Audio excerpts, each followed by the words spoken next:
Pour ceux qui ne le savaient pas déjà, je suis juste un petit peu malade présentement, mais c'est pas grave, on va de l'avant avec le top 10.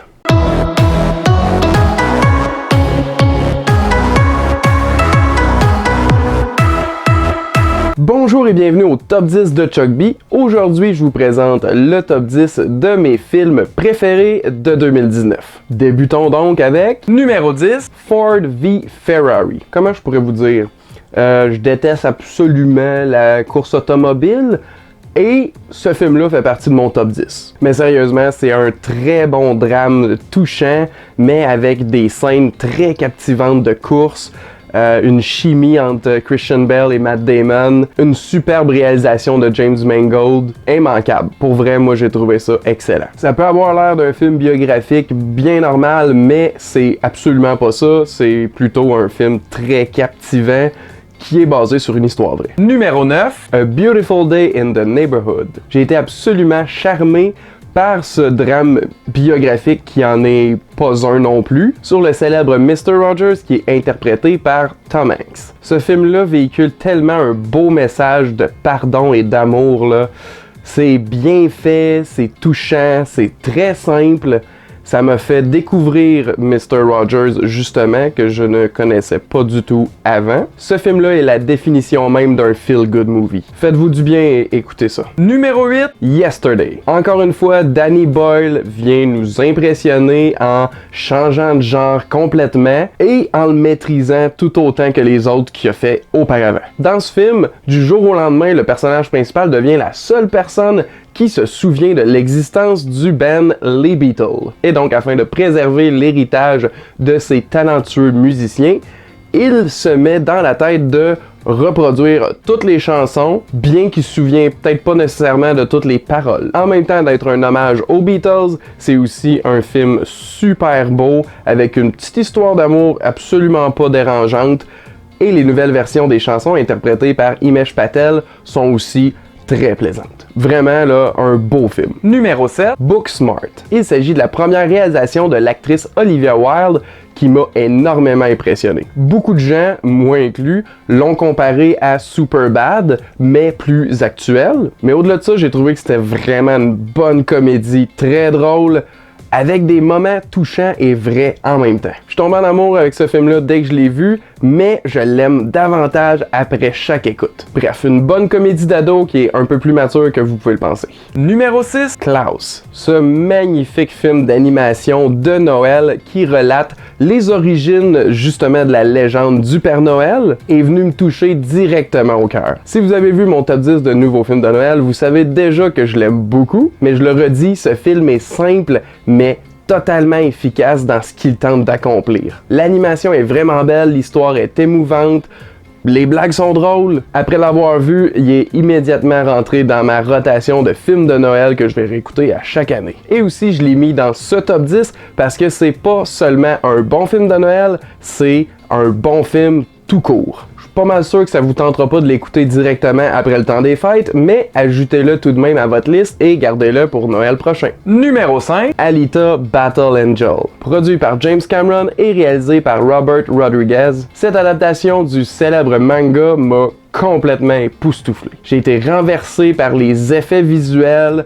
L'histoire était un tout petit peu cheesy, mais j'ai complètement embarqué dedans. Les scènes d'action sont très bien réalisées, on comprend tout ce qui se passe, mais ça reste divertissant à regarder. En plus, il y a Christoph Waltz avec une grosse massue avec un jet dessus. Tu peux pas te tromper avec ça. Mais vraiment, j'ai tellement aimé le film après l'avoir vu qu'un gentil collègue m'a prêté la série de manga et je les ai complètement dévorés. Et au final, ça m'a fait encore plus apprécier l'adaptation. Bref, c'est du bonbon cinématographique.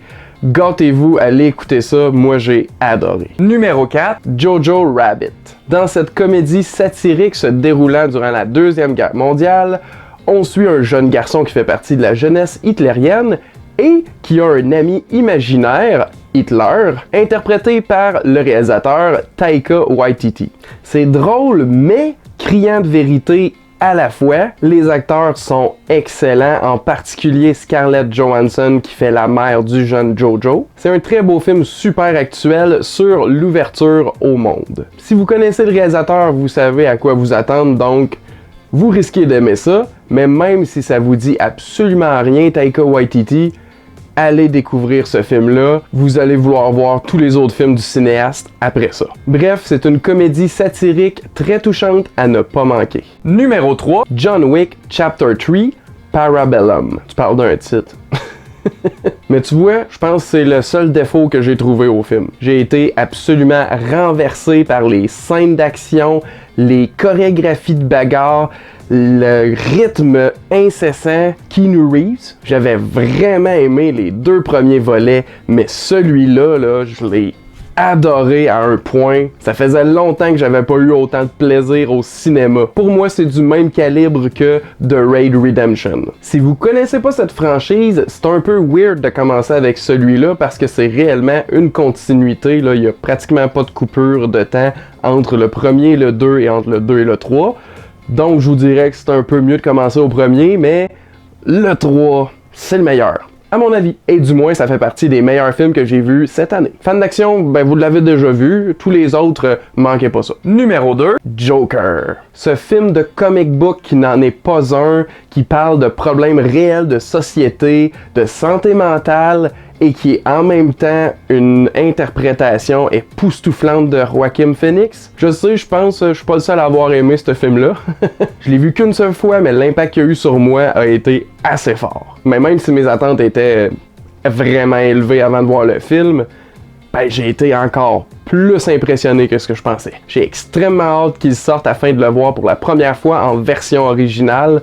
Je sens que je vais encore plus aimer mon expérience. Et là, je fais un petit message à tous ceux qui aiment pas les films de super-héros. C'en est pas un. C'est vraiment juste le brand Joker qui permet d'être dans un univers de super-héros, mais il n'y a pas de pow, bang, pif dans ce film-là. Numéro 1, Midsommar. Ari Aster m'avait complètement dérouté avec Hereditary. Et avec ce film-là, il a fait encore plus. C'est comme un film d'horreur qui nous fait sentir bien, mais mal à l'aise en même temps. Les visuels sont superbes, la musique est très reposante, mais ça fait du contraste avec les choses qui se passent dans l'histoire qui, elles, sont horrifiantes. Ça raconte l'histoire d'une jeune femme en deuil de sa famille complète qui part en voyage en Suède avec son petit ami pour aller découvrir une communauté fermée avec des pratiques ancestrales. Et à partir de là, un enfer fleuri s'ensuit. Et ce film fait partie de ceux qui deviennent considérablement meilleurs après chaque écoute, puisqu'on note réellement les éléments qui avaient été mis en place pour nous, devant nous, juste devant le visage, sans qu'on s'en rende compte, pour nous présenter qu'est-ce qui allait suivre dans le film. Il y a honnêtement peu de choses qui sont dites verbalement, mais tout est montré à l'écran, et ça, j'ai adoré. C'est réellement un casse-tête complexe dont on peut apprécier pleinement la beauté seulement une fois qu'il est complètement terminé et qu'on voit toutes les pièces mises en place. Pour moi, c'est assez proche d'un chef-d'œuvre. Donc, si vous aimez les films d'horreur ou tout simplement les choses bizarres, je vous conseille d'aller découvrir ça. Et voilà, c'est ce qui conclut le top 10 de mes films préférés de 2019. Êtes-vous d'accord avec moi ou pas? Avez-vous des films que vous avez vus là-dedans? Bref, je veux savoir ce que vous en pensez, mais surtout, j'aimerais avoir vos top 10 de films de 2019. Donc, soyez pas gênés, répondez-moi dans les commentaires ci-dessous. Merci beaucoup de vous abonner à la chaîne, ça nous encourage grandement et on apprécie beaucoup. Sur ce, on va se souhaiter une bonne année 2020 de films aussi bons que ceux qu'on a eus en 2019. Merci d'avoir écouté, à la prochaine!